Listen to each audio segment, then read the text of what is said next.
Olá, seja todo mundo muito bem-vindo. Eu sou José Roberto, gerente de talentos e diversidade da WestRock.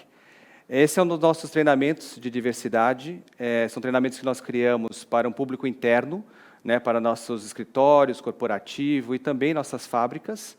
Estamos aqui hoje para apresentar esse treinamento, abrir esse treinamento para nossos clientes, fornecedores, parceiros de negócios e qualquer empresa que se sinta interessada ou pessoa também que queira assistir para participar junto com a gente dessa jornada de diversidade.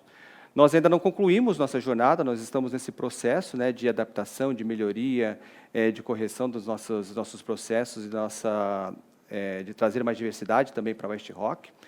E a gente gostaria, ainda assim, de já abrir o que nós temos para ajudar outras empresas que talvez estejam, nesse momento, começando a sua jornada. Então, o que eu vou apresentar aqui para vocês hoje é nosso treinamento básico de diversidade. Ele é voltado para quem ainda não está familiarizado com o assunto, ou talvez até você já esteja numa empresa que está familiarizada com o assunto, mas está buscando novas formas de como se comunicar com as pessoas, como trazer isso para o seu público, para o chão de fábrica, para te ajudar nessa jornada também. Essa é a nossa intenção. Bom, começando, a gente vai falar um pouco aqui de cultura. Na verdade, a gente começa falando de cultura. Antes de falar de cultura, a gente precisa conceituar. Cultura é algo muito amplo, é algo que pode ser qualquer coisa. Será que cultura é o pessoal andando pelado no teatro? Também é cultura. Mas a gente precisa pensar e conceituar o que pode ser cultura. Então, hoje, se eu estou aqui com esse microfone, se eu estou de camiseta preta, se eu estou de calça, tudo isso é cultura. A forma como eu penteei meu cabelo, o que eu comi hoje no café da manhã, tudo é cultura. Então, a gente não percebe muitas vezes, a gente acha que faz escolhas individuais, tem gostos pessoais, mas tudo isso passa por filtros de cultura. Então, a cultura ela é colocada da seguinte forma: comidas típicas, língua, grupo social, religião, música local, artes, vestimenta, entre inúmeros outros aspectos. Então, tudo isso é cultura. A forma que a gente se veste, a forma que a gente se comunica, também é cultura. O que a gente pode trazer da cultura? O que é o principal que a gente pode falar sobre a cultura? É que ela é formada artificialmente. Então, nós criamos essa cultura. Claro que, muitas vezes, essa cultura ela pode ser, sim, fruto ou é uma consequência do ambiente em volta. Então, se você está numa cidade de praia, pode ser que você tenha uma cultura maior de frutos do mar, de peixes para a comida.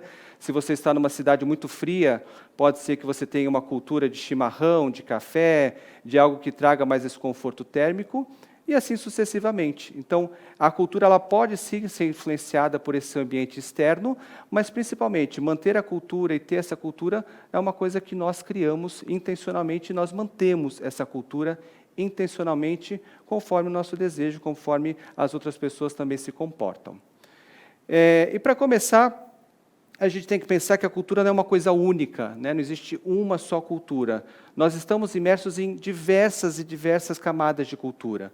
Nós temos aqui, por exemplo, não sei nesse hemisfério talvez seja a palavra mais correta, talvez aqui a gente falar dos países asiáticos, onde tem uma cultura ali, por exemplo, do molho shoyu. Então, nós não comemos aqui no Brasil arroz, feijão e shoyu, ou coxinha com shoyu, ainda que você possa, mas não é algo comum da nossa cultura. É uma cultura muito comum dos países asiáticos fazer comida com um molho shoyu, de vários países, não um país só. São vários países que fazem isso. Quando a gente fala de cultura de país, então nós temos no Brasil a cultura do futebol, a cultura da feijoada. De que estado é a feijoada? Do Brasil inteiro, não tem um estado específico. Que estado é pão de queijo? Já foi de Minas, agora é do Brasil todo, uso capião. Cultura de estado, nós temos a cultura gaúcha, nós temos a cultura de vários estados diferentes, enfim. Cada estado vai ter ali os seus costumes, sua dança, sua música, suas tradições típicas. Depois temos cultura de cidades. Eu sou de Santos, a gente fala tu, tu vai, tu foi, tu ia, a gente não conjuga o verbo, a gente fala de forma, usa o tu sem conjugar. Então, essa é a cultura da cidade onde eu nasci, e aposto que cada um de vocês tem uma cultura específica da cidade onde vocês nasceram, tem alguma característica. A gente tem até comidas típicas, o pão de cará de Santos é algo típico de Santos. Cada cidade tem ali a sua cultura. Depois nós temos a cultura do trabalho.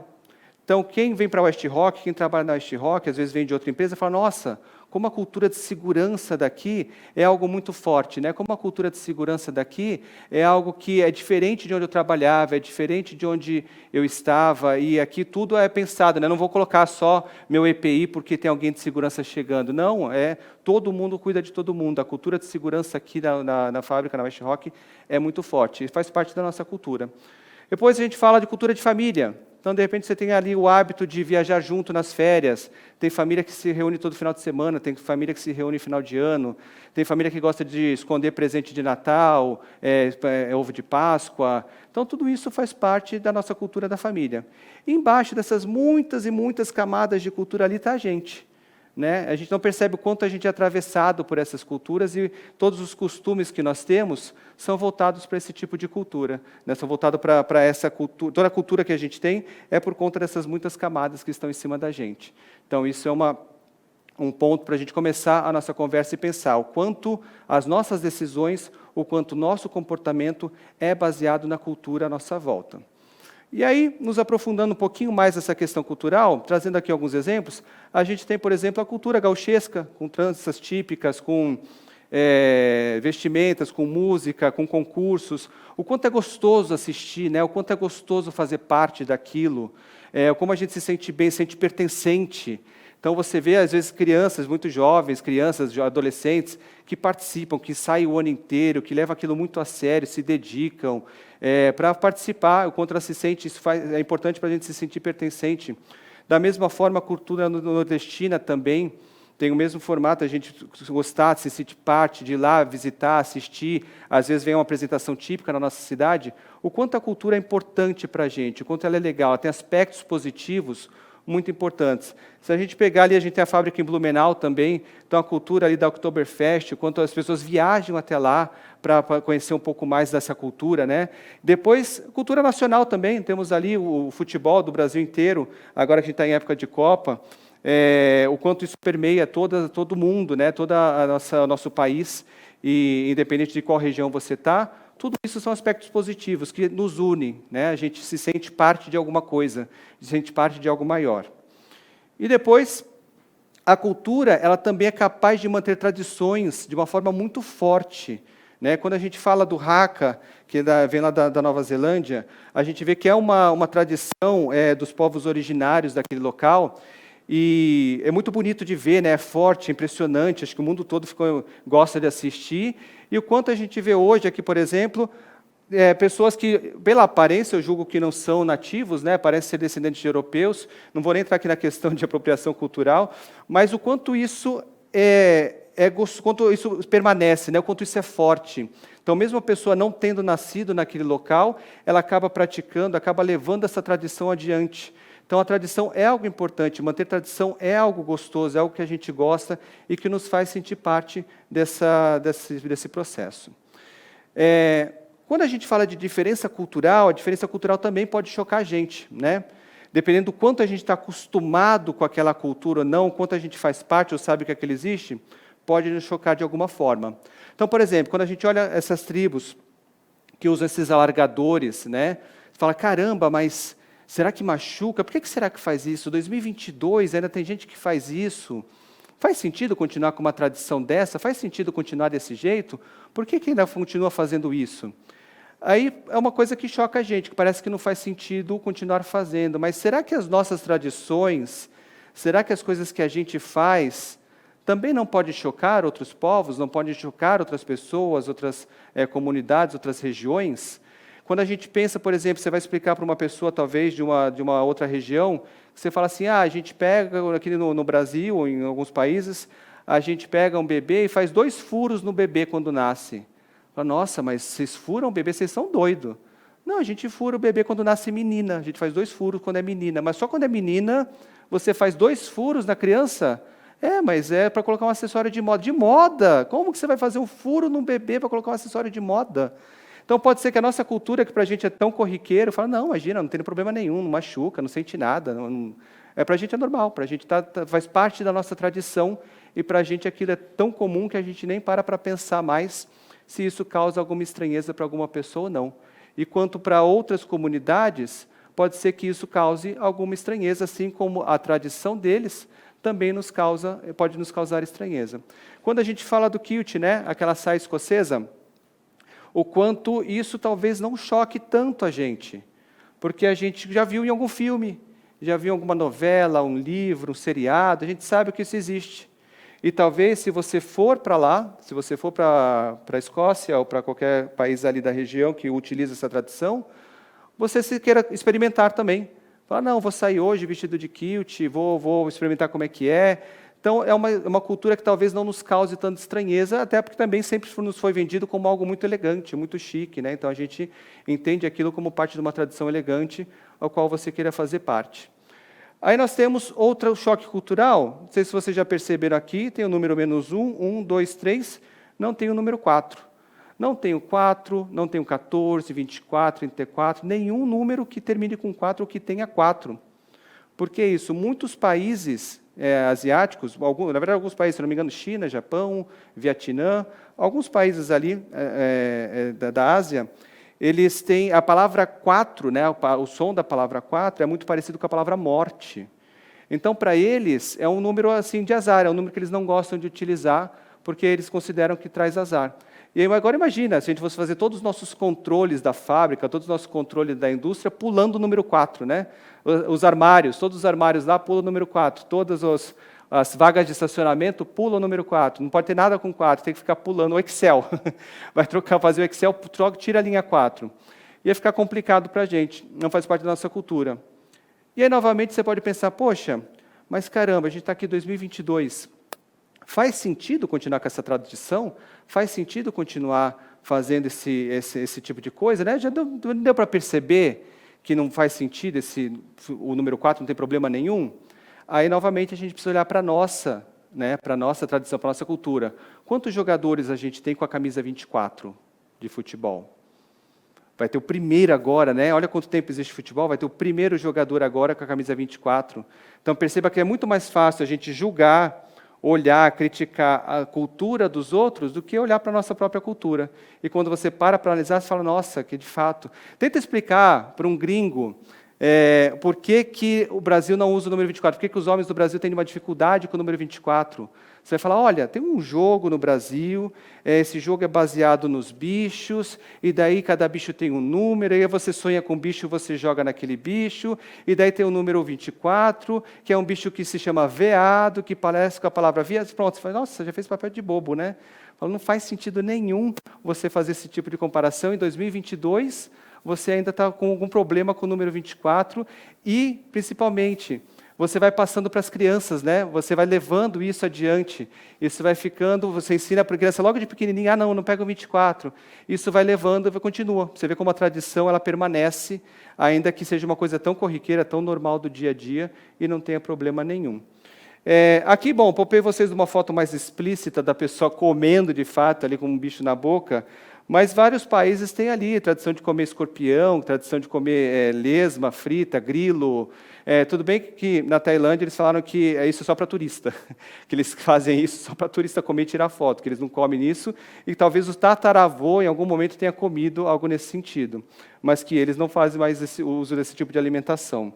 Mas ainda assim, que fizesse, talvez alguns países ainda possa fazer, não sei, o quanto isso nos causaria estranheza. Se a gente não está acostumado com isso, o quanto uma pessoa comer um escorpião na minha frente não vai me causar um certo enjoo por não estar acostumado a ver uma pessoa comendo escorpião. Né? Então, quanto menos acostumado com uma cultura, mais você pode se chocar com ela. Quanto mais você souber que aquilo existe, mais exposto, mais conhecimento você tiver, mais oportunidade você tiver de ganhar conhecimento, menos aquilo vai te chocar. Legal. Seguindo adiante, a gente pode falar também que a cultura ela muda com o tempo. Né? A cultura não permanece sempre a mesma, ela pode mudar. Então, quando a gente olha ali as crianças no porta-mala do Fusca, né, algumas pessoas chamam de chiqueirinho, outras de buracão, enfim, lá no porta-mala do Fusca, para mim é uma lembrança muito gostosa. Né? Eu lembro do Fusca do meu tio, que a gente andava no porta-mala ali. Então, é uma lembrança gostosa, né, que me traz uma memória boa. Mas é algo que eu praticaria hoje? Eu colocaria as crianças no porta-mala e pegaria a estrada com as crianças no porta-mala do carro, ainda que fosse um Fusca?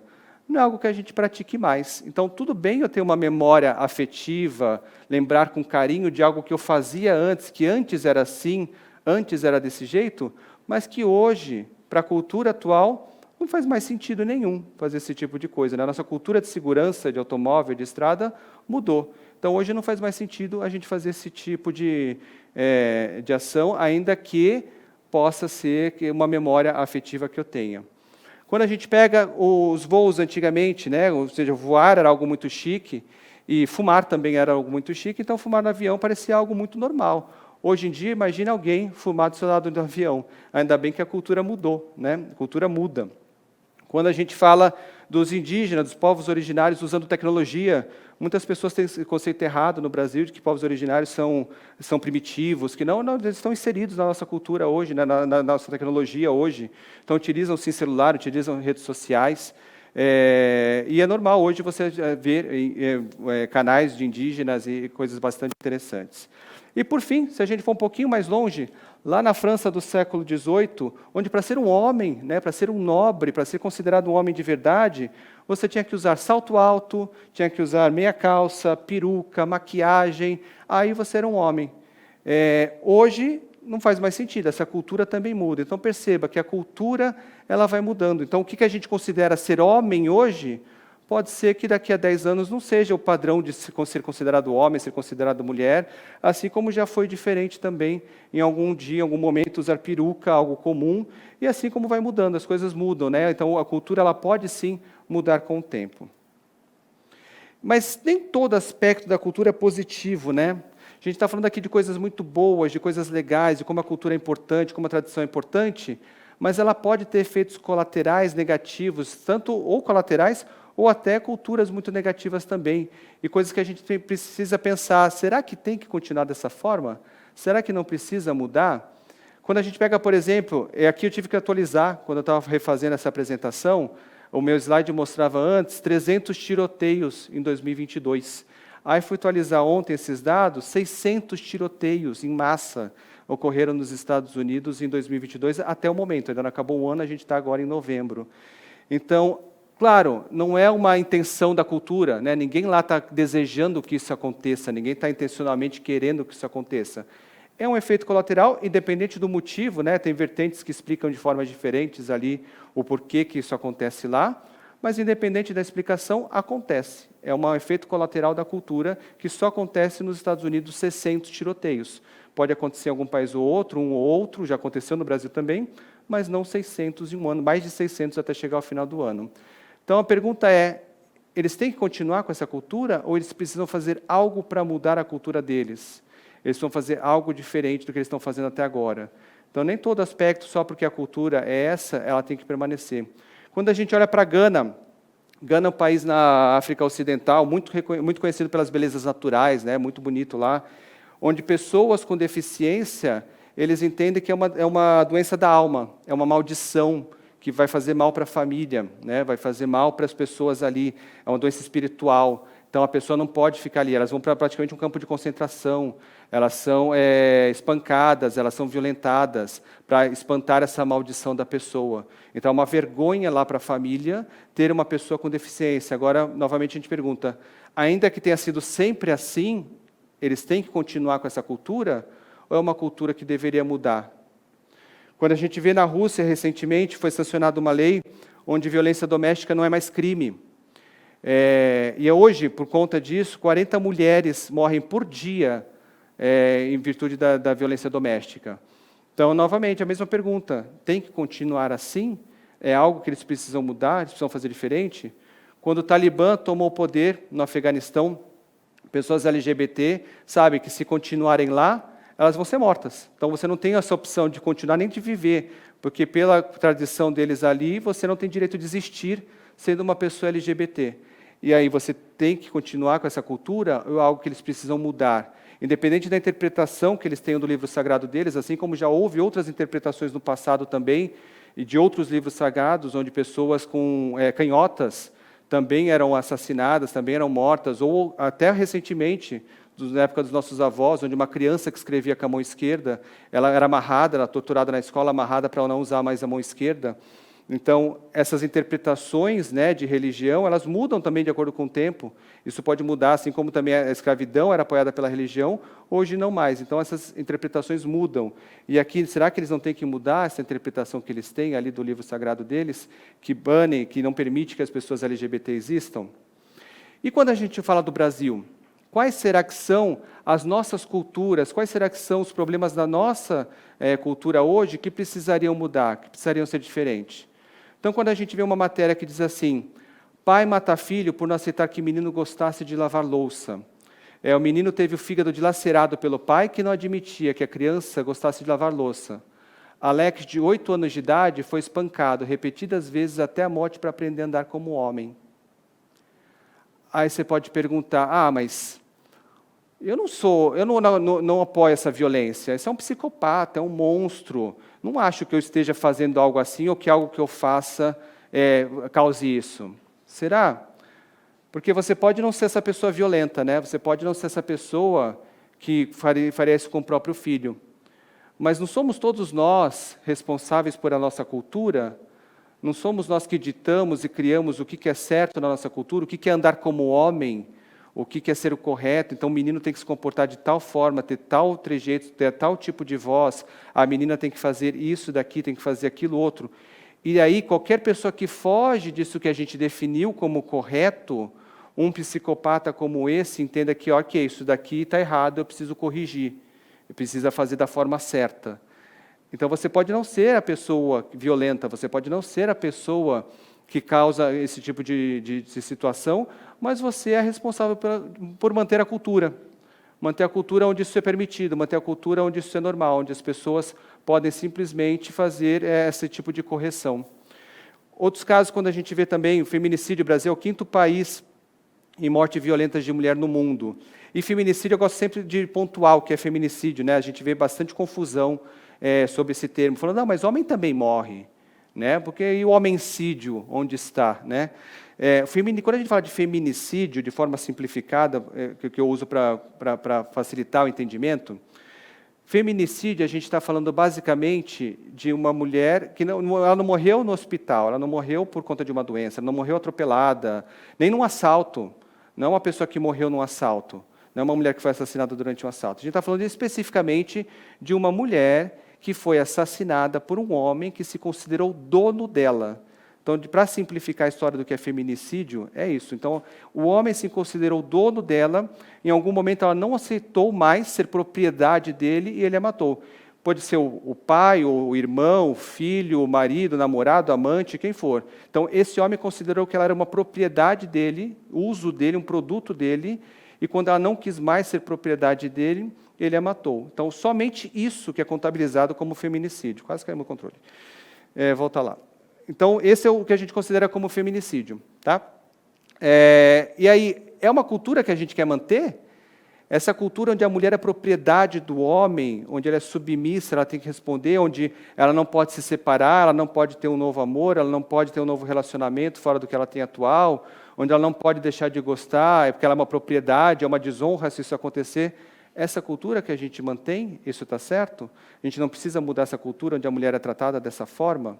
Então, novamente, você pode não ser a pessoa violenta, né? Mas você é a pessoa que faz a piada, você é a pessoa que faz a brincadeira, que mantém esse tipo de situação viva na nossa cultura. E assim, temos vários outros exemplos. No Brasil, a gente tem aí a triste marca, outro número que foi atualizado aqui enquanto eu fazia essa apresentação. Aqui era 12 anos, né? A gente tinha, há 12 anos estava no topo da lista de país que mais mata pessoas trans no mundo. Mais uma vez, continuamos no topo da lista. Então, a gente, por 13 anos consecutivos, nós somos o país que mais mata pessoas trans no mundo. A expectativa de uma pessoa trans no Brasil é de 35 anos de idade. Alguém gostaria de viver, de fazer parte de um grupo onde a expectativa de vida é de 35 anos de idade? E assim vai. Então, nossa cultura, ela tem muitos aspectos negativos que nós também precisamos mudar. Que às vezes você não pode não se ver como agente que causa aquele tipo de situação, mas sim, você é a pessoa que ajuda a manter essa cultura, onde determinados grupos são vistos como inferiores, são tratados como xingamento até, né? São tratados como uma forma inferior, sempre inferiorizada. A piada era sempre isso. ela ridiculariza algum grupo específico. E tudo bem se aquele grupo não fosse um grupo que estivesse sofrendo violência por conta dessa diversidade. Mas o que a gente está falando aqui são grupos que sofrem violência por conta dessa diversidade. E manter uma cultura onde esses grupos são tratados como inferiores é o que mantém essa violência. Mas mudar isso não é fácil. Então não adianta vir aqui falar para vocês, tal, contar todos esses casos, e achar que pronto, chegou amanhã, né, já está todo mundo iluminado, todo mundo agora entendeu o negócio e pronto, acabou, e vai ser muito fácil agora, todo mundo já está ciente de que não é mais para fazer piadas. Mudar a cultura é algo muito complexo e muito difícil. Trago alguns exemplos aqui. Quando a gente estava falando lá atrás do direito da mulher votar, será que foi assim? Será que foi fácil? Alguém levantou um dia e falou, nossa, as mulheres não têm direito de votar, a gente precisava mudar isso. Vamos mudar? Foi lá e assinou? Não, não foi assim que aconteceu. Né? Isso demora tempo, convencimento, processo, e muitas pessoas não aceitam essa mudança. Elas acham que não tem que continuar do jeito que está. Isso aqui é mimimi, isso daqui né, isso aqui agora a gente fala bastante geração Nutella, mimimi, então isso aqui não tem que ter. Então lá, quando a gente olha no voto da mulher, muitas décadas atrás também, mesma coisa, era um mimimi. Eu destaco aqui 2 pontos que eu separei. Esse é um jornal que mostra a opinião dos deputados da época, o que eles achavam sobre a mulher poder votar, o que eles achavam ali que seria o voto da mulher. E muitos trazem essa questão do quanto isso vai destruir a família, o quanto isso vai ser ruim para a família. Então, destaquei 2 aqui. Pedro Américo, de Pernambuco, ele fala assim, olha, a observação dos fenômenos afetivos, fisiológicos, psicológicos, sociais e morais me persuade que a missão da mulher é mais doméstica do que pública, mais moral do que política. A mulher normal e típica não é a que vai ao foro, à praça pública, nem às assembleias políticas defender os direitos da coletividade, mas a que fica no lar doméstico, exercendo as virtudes feminis, base da tranquilidade da família e, por consequência, da felicidade social. Lauro Sodré, do Pará, fala o seguinte, é incontestável que no momento em que nós formos abrir à mulher o campo da política, ela terá necessariamente de ceder diante da superioridade do nosso sexo nesse terreno. Então, veja que hoje, para a gente, faz muito sentido a mulher votar, mas para quem estava naquele momento de mudança cultural, fala, nossa, não, mas o que vai acontecer? O que vai ser do Brasil? O que vai ser da família? Se a gente mudar a nossa cultura agora, a mulher vai passar a votar, vai passar a ter direito. Isso vai acabar com tudo, vai destruir a família. Então, isso, perceba que a história se repete, né? A gente vai repetindo essa mesma história.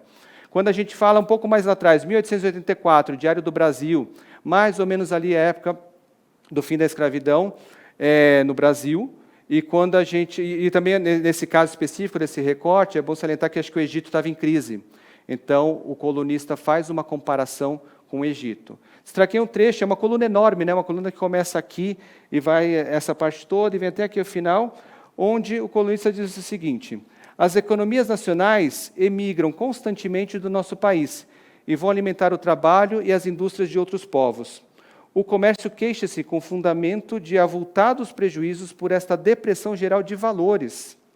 Enfim, o Brasil está às portas do Egito e só os abolicionistas não querem ver. Avante, acabem os abolicionistas e sua obra. Percebem como é difícil viver um momento de mudança cultural? O quanto é complicado você estar presenciando aquilo, porque você não sabe o que vem do futuro. Então, para essa pessoa aqui, o fim da escravidão era o fim da família, era o fim de tudo, era o fim do país, e acabar com a economia, acabar com tudo que ele conhecia ali. Tem essa dificuldade de aceitar uma mudança cultural. Então, basicamente, essas mudanças culturais na história da humanidade, a gente vai vendo que se repete essa reação de não querer que nada mude, né? E qual mudança cultural, então, nós estamos vivendo nesse momento? Eu aqui, vocês, todo mundo está vivendo neste momento uma mudança cultural, e é difícil, né? É difícil viver uma mudança cultural, mas ela está acontecendo agora, nesse momento, é a da diversidade. Então, quando a gente olha ali que a mudança cultural que a gente está passando é da diversidade, fala, mas como assim, né? Que mudança é essa? Antes de a gente entrar e eu vou mostrar para vocês que essa mudança está acontecendo, vamos entender primeiro o que é essa mudança cultural, ou onde você está. Então, primeiro que você precisa que você entenda o seu papel, ou quem é você nessa mudança cultural. Então, o primeiro entendimento que você precisa ter é o seguinte, todos nós somos pessoas diversas, todos nós. Diversidade não são os outros, diversidade não é aquele pessoal lá do RH, Diversidade não é aquele grupo lá, somente as pessoas LGBT são diversidade. Não, todo mundo. O homem branco, o hétero, cis, sem deficiência, é diversidade. Todo mundo é diversidade, todo mundo precisa lutar pela diversidade. Por que eu estou falando isso? Porque nós temos sotaques diferentes. Então, como eu falei de Santos, né, que eu falo tu, talvez você nasceu em outra cidade que fala de forma diferente. Cada pessoa nasceu numa região, cada um de nós tem um sotaque diferente. Então, isso é diversidade.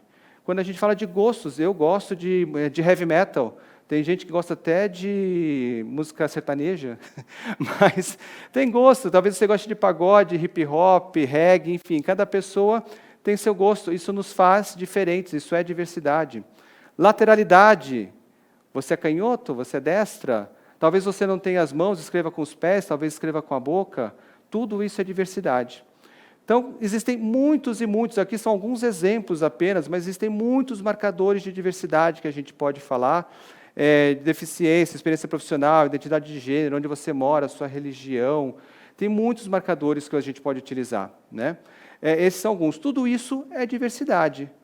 Mas aí, vamos lá. Bom, você está falando que eu sou diverso, né, Zé? Você está aí contando para mim que eu sou diversidade, mas eu não vejo. Cadê o dia do orgulho hétero? Né? Se eu sou diversidade, por que eu não tenho o dia do orgulho hétero? Por que eu não tenho o dia da consciência branca? Por que eu não tenho... por que se eu usar uma camiseta 100% branca, eu sou racista, e o meu amigo usar uma camiseta 100% preta, ele não é racista? Onde estão os direitos iguais? Né? A gente pergunta, onde é que está? Por que não tem o dia do orgulho hétero?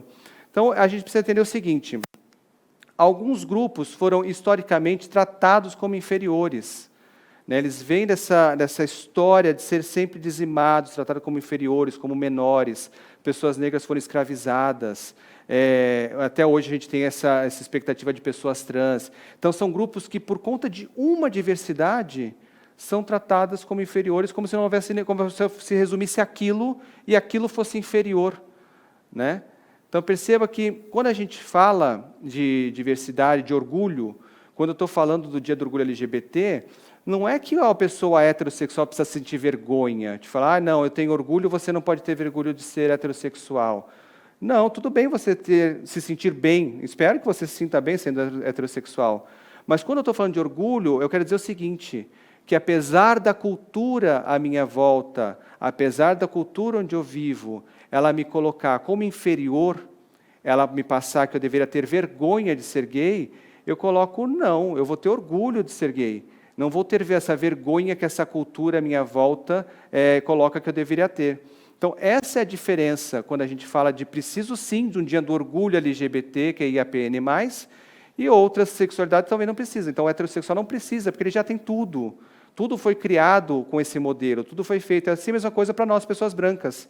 Tudo foi criado à nossa volta, tudo foi criado em nosso benefício, nós somos privilegiados nesse sentido. Por isso que não existe, não faz o menor sentido eu usar uma camiseta 100% branca, e faz todo sentido o meu amigo preto usar uma camiseta 100% preto, porque ele está reafirmando algo que a nossa cultura coloca ele como inferior. Então, é uma afirmação, é uma reação. Não precisar do dia do orgulho branco, não precisar do dia do orgulho LGBT, não, perdão, do orgulho hétero. Isso quer dizer, basicamente, que você é um privilegiado. Isso é um privilégio, você não ter essa necessidade de ter um dia específico para você. Você já tem tudo. Né? Eu, enquanto pessoa branca, também já tenho esse privilégio. E como pessoa cis, também já tenho esse privilégio. Então, não precisa do orgulho, o dia do orgulho da pessoa cis. Legal. Mas, antes da gente continuar, um ponto que eu acho super interessante colocar, essa diferença de igualdade. Né? Fala, mas não tem que ser igual? Se tem para um, tem que ter para outro. Se tem do branco, tem que ter do preto, porque vocês estão criando racismo. Às vezes a gente ouve assuntos algumas conversas nesse sentido. Tem uma diferença grande entre equidade e igualdade. Né? Quando a gente está falando de alcançar direitos iguais, beleza, a gente quer chegar num nível de igualdade. A gente quer chegar junto com todo mundo. Né? A gente não quer diferenciação, a gente quer chegar junto lá, ter os mesmos direitos, os mesmos acessos, os mesmos privilégios, até que não seja mais privilégio, seja igual para todo mundo. Então, isso é que a gente quer igualdade. Mas esse processo de chegar na igualdade passa por um processo de equidade. Passa por um ajuste, por uma correção. Então, essa equidade é o que a gente está buscando, é como a gente trabalha hoje, é com equidade. Então, nesse desenho, ele traz uma forma, para simplificar, é uma analogia para conhecer um pouco mais esse conceito. Quando a gente está olhando na parte de cima, a gente está falando aí de equidade, onde duas pessoas se juntam para apagar ali o fogo daquela casa que está pegando fogo. As duas estão lá juntinhas fazendo esse... Né? Ainda que não seja a minha casa, eu vou ajudar ali a apagar aquela casa que está pegando fogo. Agora, embaixo seria a igualdade. Fala, não, vai jogar água numa casa, vai ter que jogar água em todas as casas então. Mas calma aí, a outra não está pegando fogo, né? Por que eu vou fazer isso? Não faz sentido eu jogar jogando água só para jogar água igual para todos. Então, essa seria a igualdade. Por isso que nós não trabalhamos com igualdade. Precisa todo mundo se unir para apagar aquela casa que está pegando fogo. Então, precisa todo mundo se unir para acabar com o racismo. Precisa todo mundo se unir para acabar com a LGBTfobia, com o capacitismo. É isso que a gente faz. Então, esse é um processo de equidade. Legal, mas a gente está vivendo, voltando, né, num ponto atrás, a gente está vivendo esse processo hoje. É difícil você estar no meio dessa mudança cultural e entender que ela está acontecendo. Fala, nossa, mas... era GLS, agora é LGBT, agora é LGBT+, LGBTQIAPN+. A gente está vivendo isso agora. Então, talvez o termo mais adequado, mais correto, não esteja criado ainda. Talvez se crie ano que vem, talvez ano que vem crie mais 3 siglas, mais 4 siglas. Não sabemos. Isso está sendo vivido agora. Então, antigamente também era portador de necessidade especial, depois pessoa especial, deficiente, agora é pessoa com deficiência. Sim, estamos buscando melhorar qual vai ser o melhor termo. Se vai ser esse... Não sabemos, a gente está vivendo na mudança cultural e construindo isso agora. Não acredita? Vê 5 minutos de televisão, 5 minutos de propaganda, qualquer propaganda ali, 5 minutos de TV, você vai ver que toda propaganda hoje tem diversidade. No mínimo, uma mulher preta você vai ver em cada comercial hoje. Por que isso?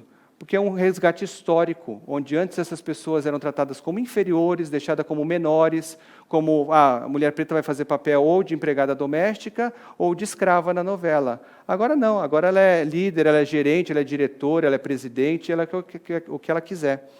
Então, isso aqui mudou. Quando a gente vive hoje essa mudança cultural, a gente percebe a diferença.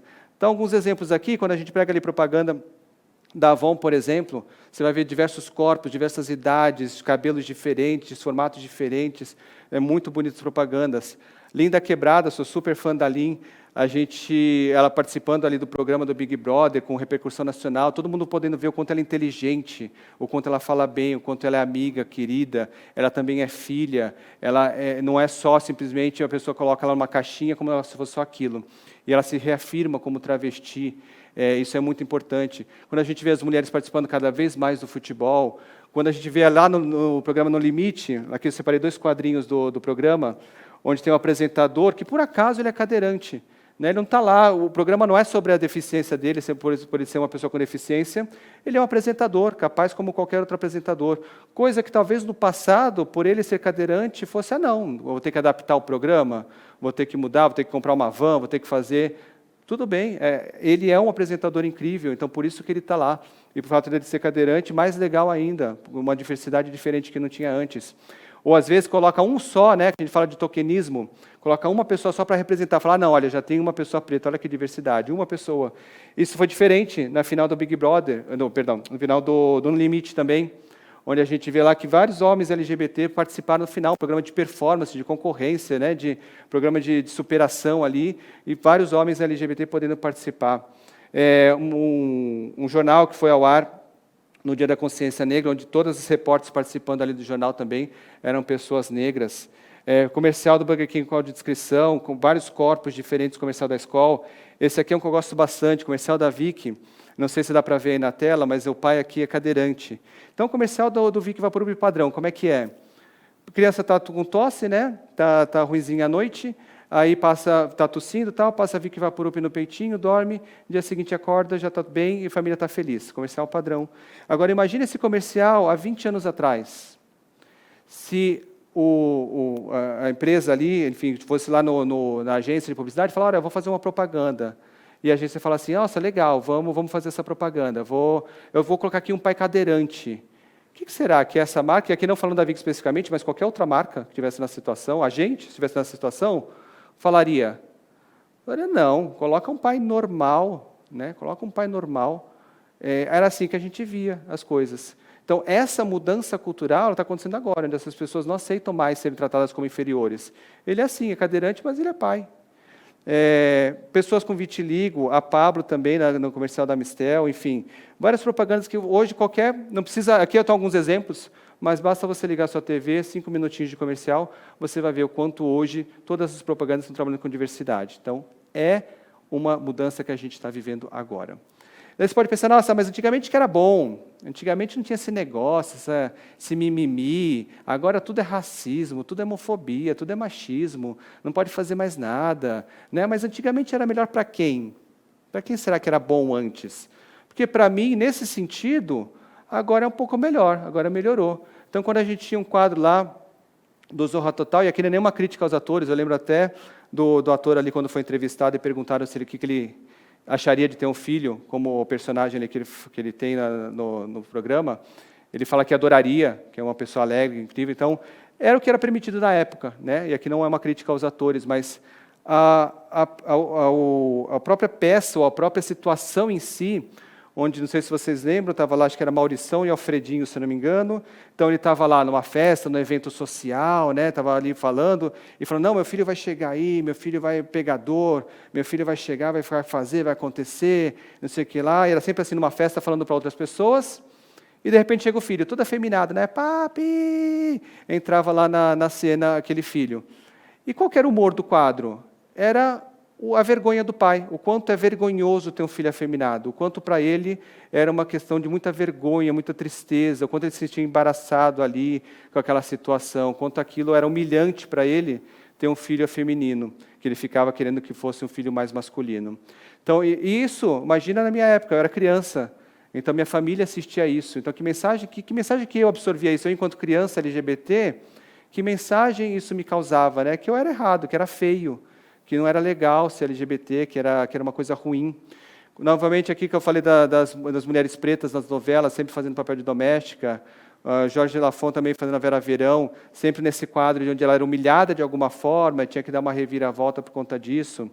A exploração do corpo da mulher, e aqui eu peguei alguns exemplos, mas era o natural da época, né? Então, novamente, não é nenhuma crítica direta a essas imagens, mas o natural da época era isso, era o que era permitido, era o que era normal, utilizar a mulher ali como produto, então isso fazia parte da nossa cultura.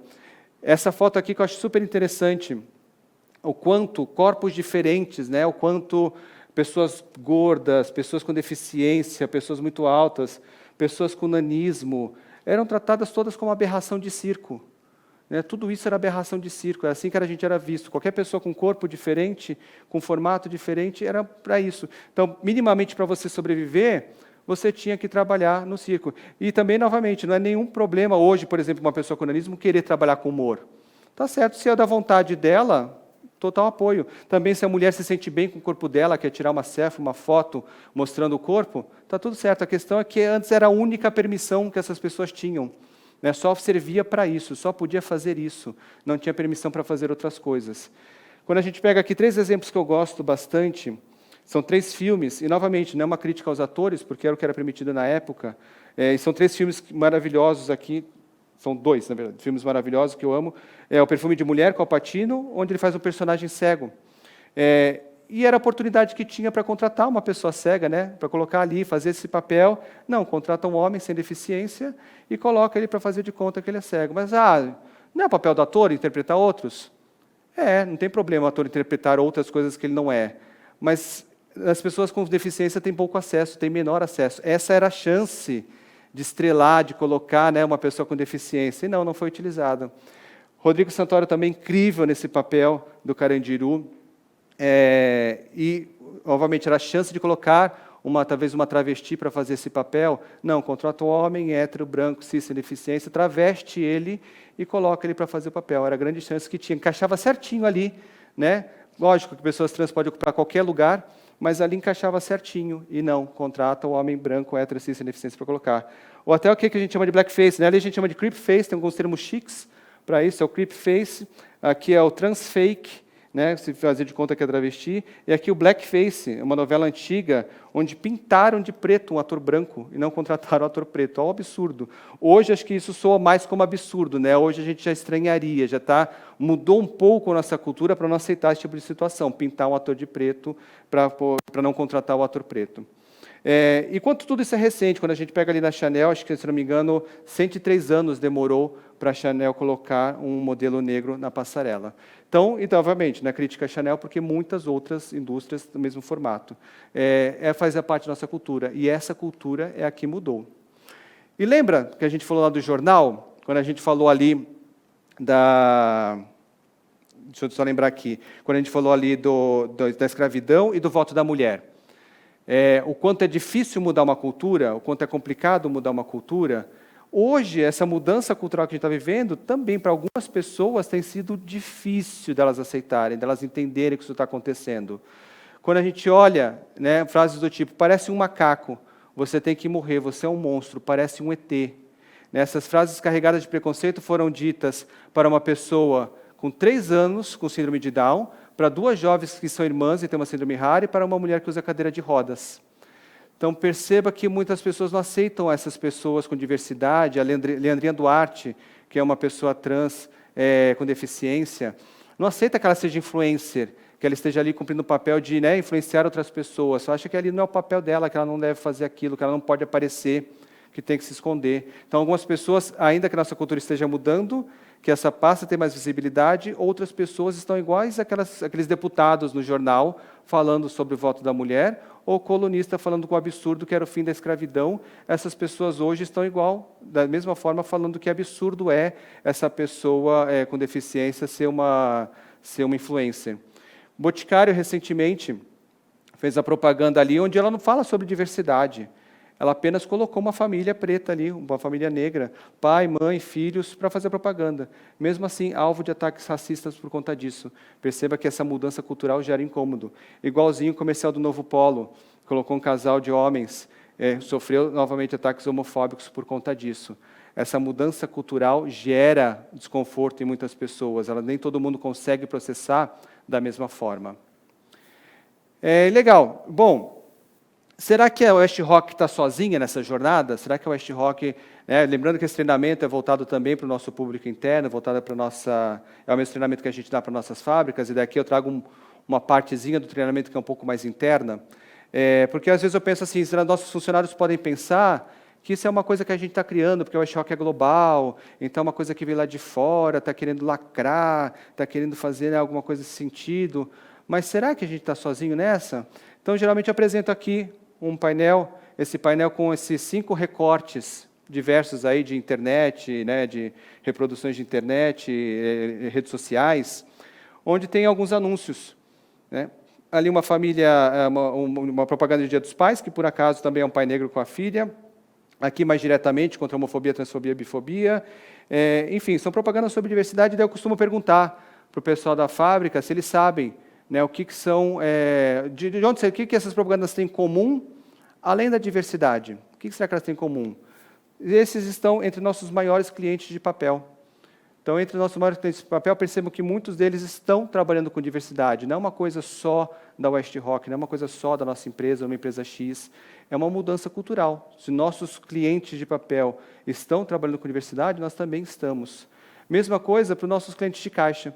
Então, aqui alguns dos nossos clientes de caixa, da mesma forma, todos eles trabalhando também com diversidade. E um dos temas que nós temos, que é foco do cliente, então é importante lembrar aqui disso. Diversidade é também foco do nosso cliente. Nós temos que focar também em diversidade.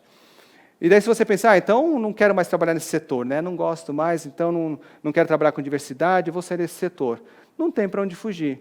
B3 vai começar agora em 2023, começa a vigorar em 2023, regras para aumentar a diversidade na liderança de todas as empresas que estão na Bolsa. Então, mais uma vez, reforço, é uma mudança cultural.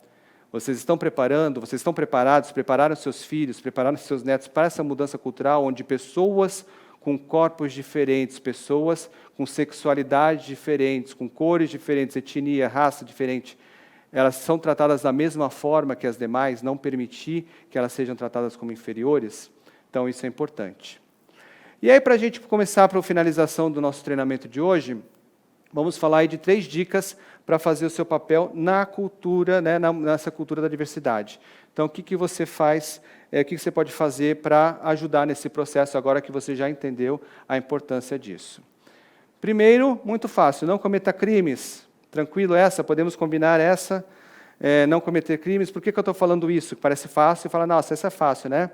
Mas vamos lá. Muitas vezes, essas duas frases são separadas aqui do contexto. Então, de fato, está lá na Constituição Brasileira, é livre a manifestação do pensamento, tá certo? Ninguém será privado de direitos por motivo de crença religiosa ou de convicção filosófica ou política. Certinho também. Mas você tirando essas duas frases do restante dela, né, que tem mais coisas escritas aqui, dão a entender que você pode tudo. Você pode falar tudo, pensar tudo, que é totalmente livre.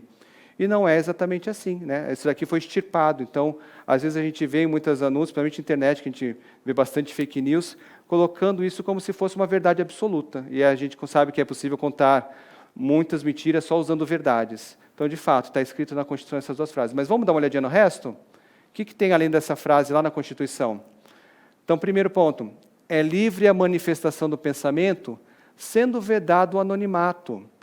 Então, você não pode simplesmente criar aquele troll lá e xingar a pessoa e tudo mais, porque achando que é a sua liberdade de expressão, que você está livre para fazer aquilo.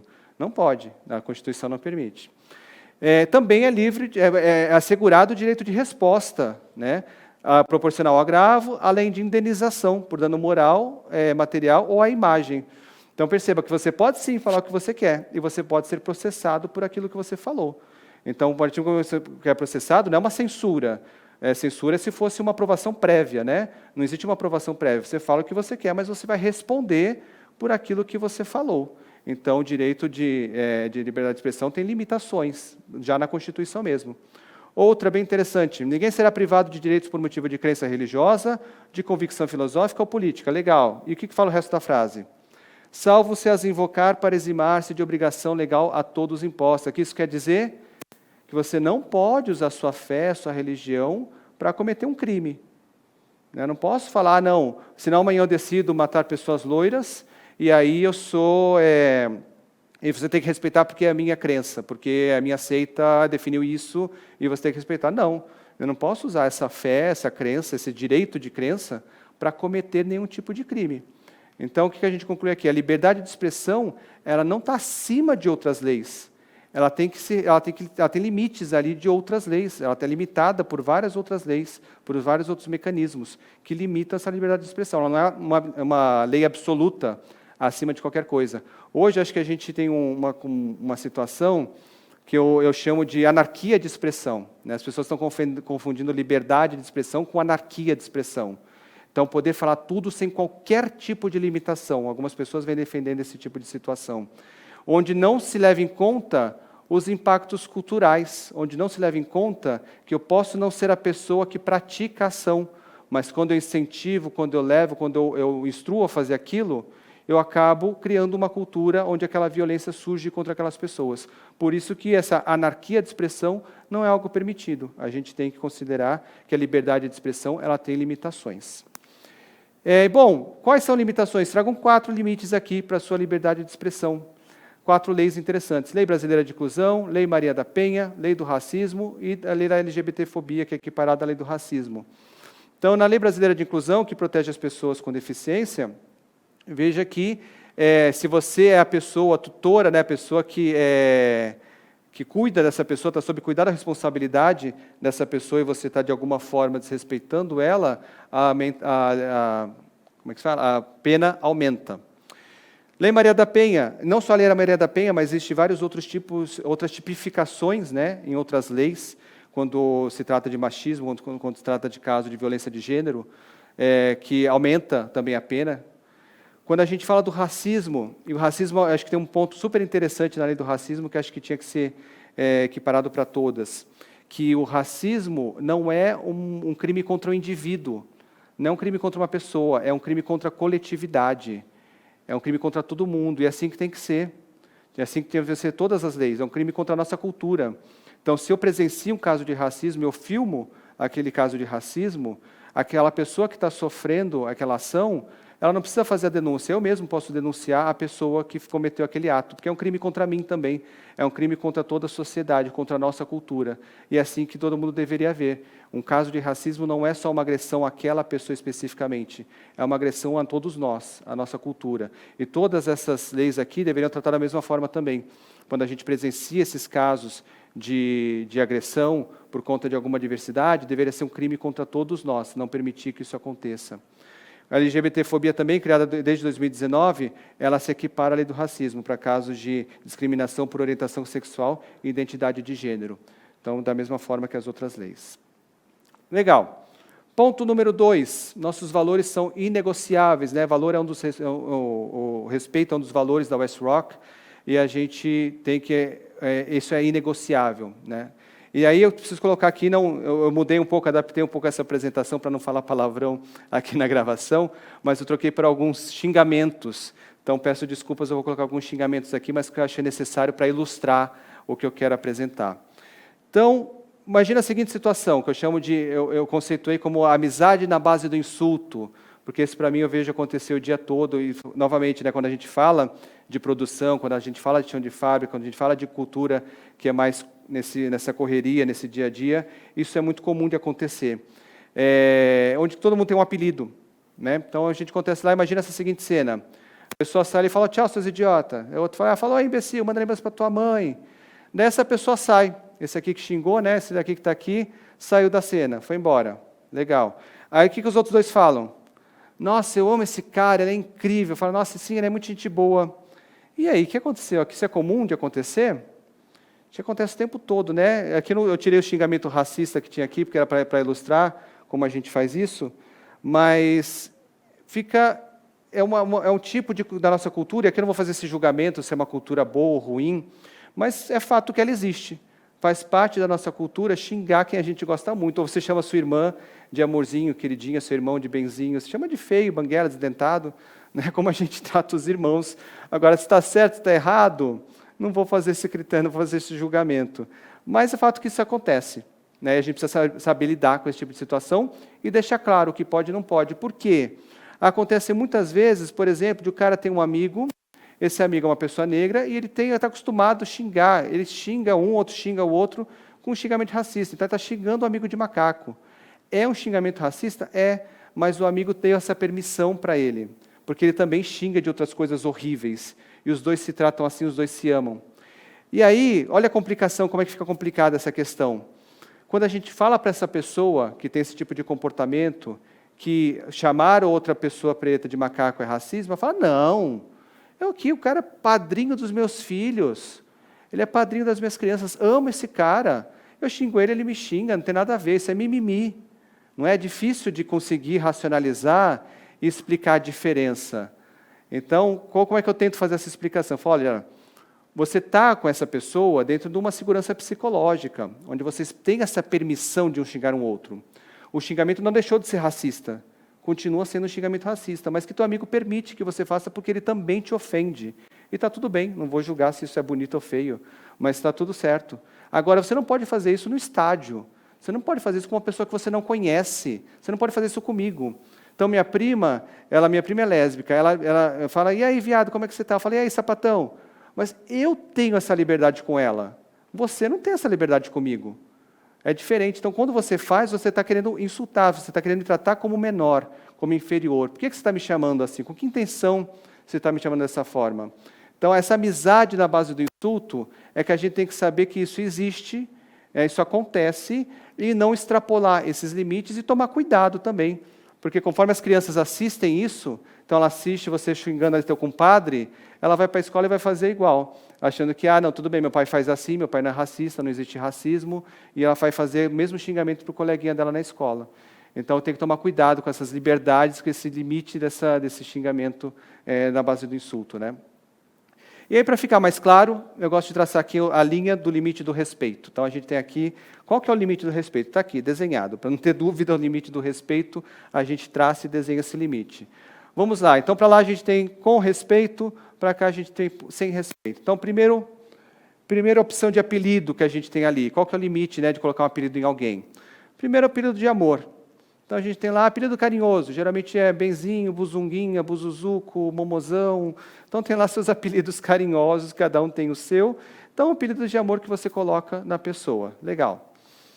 Depois você tem o de amizade. Então, eu que sou do estado de São Paulo, a gente não usa nome de ninguém, né? A primeira sílaba. Fê, Lê, P, K, Me, Dan. A gente usa ali a primeira sílaba do nome, é como que a gente fala.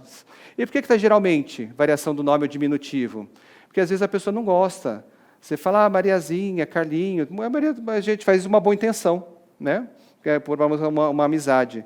Mas pode ser que a pessoa não goste. Então, a gente teve um caso, uma pessoa falou, não, vai ficar me chamando de Mariazinha? Todo mundo já quer Mariazinha, Mariazinha, Mariazinha. Não quero ser Mariazinha, eu sou a Maria. Eu quero ser a dona disso daqui, eu quero ser a presidente disso daqui. Vocês ficam, não gosto. Então, perceba que, assim, às vezes a pessoa, né, por isso que está geralmente, pode ser que a pessoa não goste de ser tratada no diminutivo. Legal, a partir daí passamos a linha do respeito. Quando que a gente passa a linha do respeito? Quando a gente usa alguma característica física ou condição da pessoa. Aí passa a ser um insulto. Então, você, de fato, você está faltando com respeito com aquela pessoa. Você está usando alguma característica dela, física ou de condição, para insultá-la. Deixou de ser apelido. É que, para quem cria esse apelido, é muito gostoso, né? Parece dar uma sensação de poder. Então, nossa, toda fábrica tem. Toda fábrica tem aquele criador de apelido, que é a pessoa que usa a criatividade para o mal. Então, ela tem lá, nossa, aquele é o criador oficial que vai dar o pior apelido possível para as pessoas. Isso dá uma sensação de poder. Não era o que a gente fazia na escola, com o professor, aquele professor que você mais odeia, aquele professor que mais te pegava no teu pé. Você não criava um apelido para aquele professor, o pior possível, porque é aquela sensação de poder, de, você vai me dar nota baixa? Eu vou acabar com você, eu vou te humilhar. Então, isso que a gente cria apelidos, insultos para as pessoas, dos piores possíveis. Isso é falta de respeito, mas para quem cria, é essa sensação de um pequeno poder ali, né, de você ter o poder de humilhar a pessoa conforme você quiser. É isso que a gente precisa acabar. E, por fim, se esse apelido tiver relação com gênero, identidade de gênero, orientação sexual, raça, etnia, origem, idade, religião e deficiência, aí já é crime. Né? Todas essas atribuições, você criar apelido com base nisso é crime. Às vezes você tem na planta uma pessoa que é evangélica, e daí um chama de Bíblia, outro chama de pastor, isso não pode. Isso é crime. Né? Você está utilizando a religião da pessoa para diminuí-la, para tratar como menor. Então, isso não se faz. Legal. Aí, parece tudo muito fácil, né? Quando a gente olha aqui no conceito, no gráfico, parece fácil, mas eu vou complicar um pouquinho a vida. Quando a gente fala... Imagina que você chega em casa. Vamos fazer 3 cenários aqui. Primeiro cenário, você chega em casa. Então, você chegou lá em casa, beleza. Foi seu buzunguinho, sua buzuzuca. Chegou, e aí, neguinho, como é que foi hoje? Caramba, chamou você de neguinho. E aí, neguinho, como é que foi hoje? O que será que foi isso? Será que foi um insulto? Será que ela cometeu um crime? Será que foi amizade? Foi amor? Provavelmente foi amor, né? Foi de uma forma carinhosa, não fazendo julgamento aqui da origem histórica, por que chamaram as pessoas de neguinho antigamente, mas hoje em dia, se teu amor te chama de neguinho, é nesse sentido, é no sentido de carinho, de amor, né? Então, beleza, chegou lá, te chamou de neguinho. Segundo cenário, chega uma pessoa, se apresenta para você, fala, oi, tudo bem? Eu sou o neguinho da Beija-Flor. Caramba, e agora? Eu tenho que chamar esse cara de neguinho. Se apresenta, Preta Gil, está registrado no nome. Como é que fica? Eu tenho que chamá-la de Preta, mas será que pode? Será que posso chamar de neguinho? Será que chamá-lo, se eu respeito isso que ele falou, se apresentou como neguinho? Ou o cara fala, não, pode chamar de negão. Será que eu posso? Eu vou estar cometendo um racismo se eu fizer isso? Eu entendo que não. Porque você está respeitando como a pessoa apresentou. Se apresentou como neguinho da Beija-Flor, você pode se referir a ele como neguinho. Então, isso é uma amizade. Você está chamando a pessoa ali como ela gosta de ser chamada. A gente tem que tomar um cuidado que, às vezes, a pessoa finge ou se acostumou a ser chamada de algum apelido, chega e fala, não, pode me chamar de gordo. E, às vezes, a pessoa usa isso como mecanismo de defesa, sabe? Quando você aceita o apelido só para não ficar revidando. Então, só tem que tomar cuidado, às vezes, com isso, que a pessoa coloca, e ela mesma se apresenta com o apelido, que é para as pessoas não ficarem pegando no pé dela. Mas digamos que não seja esse o caso, que genuinamente a pessoa queira. Então, nesse caso, beleza, chamar a pessoa como ela de fato quer, estou respeitando. Terceiro cenário, você está lá no mercado e alguém cortou a sua fila, cortou a sua frente, né? Você está na fila do mercado, alguém cortou a sua frente e a pessoa não te viu. não te viu, cortou sem querer, tal, e por acaso era um rapaz preto. Caramba, foi lá, cortou sua frente, esse rapaz preto, e você está lá brava da vida, fala, caramba, mas não me viu aqui, que absurdo, não sei o que lá. E aí vem lá sua bunzuzuca e fala, o que aconteceu, neguinho? Esse neguinho aqui cortou a minha frente. Não é a mesma coisa, né? Quando você falou esse neguinho, você está especificamente colocando com aquele tom que aquela pessoa é inferior por conta dela ser uma pessoa preta. Você está utilizando, perceba que é a mesma palavra, com a entonação, do jeito que eu falei, com a intenção por trás de eu tratá-lo dessa forma, falar esse neguinho, eu estou explicitamente sendo racista, colocando como se isso fosse um ponto de inferioridade daquela pessoa. Então, ali sim eu cometi um ato de racismo. Mas perceba que muitas vezes, então, as palavras, não necessariamente ela tem uma condição única, né? Ela pode ser empregada de formas diferentes. Isso é essa expressão, neguinho, que eu estou falando. Existem outras que não. Quando a gente fala de mulata, que daí sim tem uma origem muito ruim, e que é uma palavra que precisa ser mudada porque ela tem uma origem, uma etimologia ruim. Então, tem palavras que não seguem essa mesma regra, mas, no geral, os apelidos variam de acordo com essa intenção, com que intenção que você está chamando a pessoa daquilo. Você pode, sim, estar cometendo um ato de racismo, ainda que, para outra pessoa, aquilo você possa utilizar de forma carinhosa. Legal. Então, para simplificar tudo isso, para ficar claro, para não ficar dúvida, simplificar toda essa história, é uma regra só. É sobre como a outra pessoa se sente, e não sobre você. Então, quando você cria um apelido, que é uma forma simples, como que aquela outra pessoa se sente chamando ela dessa forma? Então, por aí, usando essa regra, você não erra. Legal. Outro ponto, quando a gente fala de respeito, e aqui a gente está nesse bloco, né, do respeito, e agora mudando para outro assunto dentro de respeito ainda, quando a gente fala de microagressão, que é algo também que é muito comum de acontecer, não só, não estou aqui falando só da West Rock, mas qualquer outra planta e qualquer outra situação de trabalho onde envolva ainda um processo de diversidade, né, onde a diversidade ainda está sendo conquistada, você vai ter esses processos de microagressão. O que é isso? Então, você está lá, por exemplo, uma mulher está lá dirigindo uma empilhadeira dentro da fábrica. Ela vai e ela bate essa empilhadeira. Todo mundo que trabalha com empilhadeira, algum dia já deve ter batido, né? Como pode dirigir um carro, todo mundo praticamente já em algum momento deu uma batida. Mas não é algo tão incomum, né? Algo que a gente luta contra, mas não é algo tão incomum. Alguma vez na vida pode acontecer. E aí, bom, voltando ao nosso cenário, ela foi lá, ela bateu a empilhadeira. Qual que é a reação? Se ela for a única mulher ali, ou uma das poucas mulheres ali, qual que é a reação dos homens em volta? Eles chegam lá e falam, nossa, você está bem? Está tudo jóia aí? Caramba, eu vou te ajudar a fazer o relatório, vamos ver o que aconteceu, tal, não se preocupa, eu vou te ajudar aqui. Essa é a reação? Ou a reação é cutucar o amigo e falar, olá, está vendo? Tinha que ser, né? Isso é uma microagressão. Ou quando ela coloca, por exemplo, ela precisa de ajuda para levar uma caixa. Tem uma caixa aqui, está muito pesada essa caixa, preciso de ajuda para levar para o outro lado. Peço ajuda, vem cá, me ajuda aqui um pouquinho. Vem lá o cidadão, faz... e ajuda. Difícil, né? Para quem está em posição de liderança, como é que eu vou demitir o cara porque ele bufou, porque ele soltou ar, né? Porque ele respirou?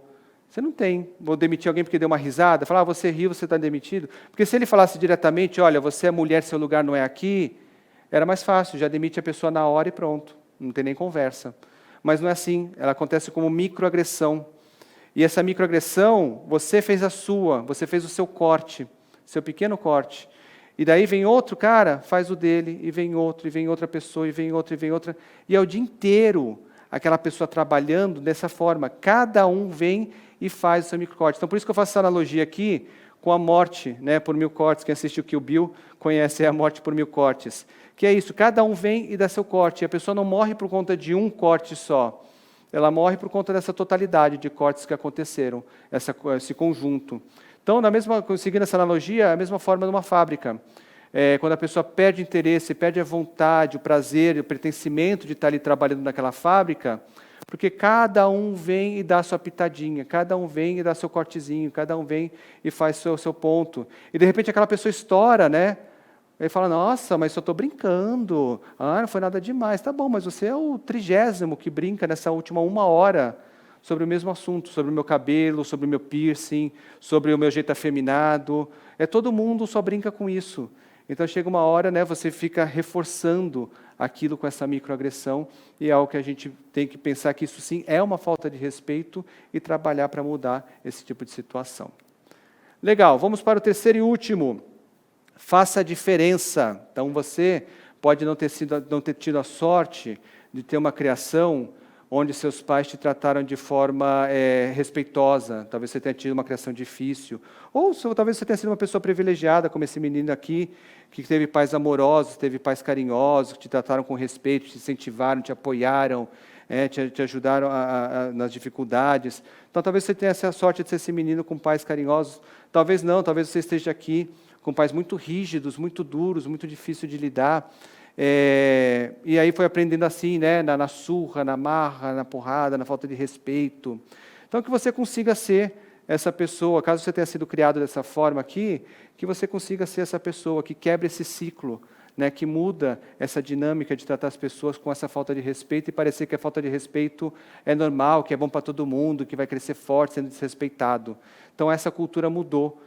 Todo mundo agora quer respeito, não aceita mais desrespeitado por alguma característica, por alguma condição da pessoa. E por último, eu gosto de trazer essa frase aqui, mas eu tenho que trazer ela de duas formas, né? Porque a origem dela, ainda que a origem talvez não seja comprovada, ela serve de qualquer forma, eu vou explicar o porquê. Então vamos na frase primeiro. As crianças agora adoram luxo. Têm maus modos, desprezo pela autoridade, elas mostram desrespeito pelos mais velhos e adoram conversar em vez de se exercitar. As crianças são agora tiranas, não honram suas famílias. Elas não se levantam mais quando os mais velhos chegam, elas contradizem seus pais, cortam quem está falando e tiranizam seus professores. Aí você deve pensar assim, nossa, é meu sobrinho, olha, descreveu aquele menino todinho, igualzinho. Legal, essa frase, na verdade, era atribuída a Sócrates, né? Está lá 400 anos antes de Cristo. Então, perceba que essa dificuldade de mudança de cultura também acontece com a mudança de cultura geracional. E eu falo que tem duas interpretações possíveis, e as duas me servem, é que essa frase foi atribuída a Sócrates em 1953, né? E não existe comprovação que de fato tenha sido ele que fala, então foi atribuído a ele. Mas, de qualquer forma, anos 50, para mim, funciona igual. Então, se foi criado anos 50 isso, perceba que no ano 50 também já tinha. Se foi criado por Sócrates também. Então, é algo que passa de geração para geração. A gente mantém, toda vez que a gente tem que mudar nossa cultura, parece que aquela cultura nova não presta, não serve, é desnecessária. Para que isso? Para que mudar? Deixa do jeito que está. Então, a gente também tem isso com as gerações. Quando muda as gerações, isso vai sendo repetido, né? A gente tem essa sensação de que a geração que está vindo não dá os mesmos valores para as coisas que a gente dá. Bom, com isso a gente encerra o treinamento básico, lembrando que a gente também tem o intermediário e o avançado. Até mais!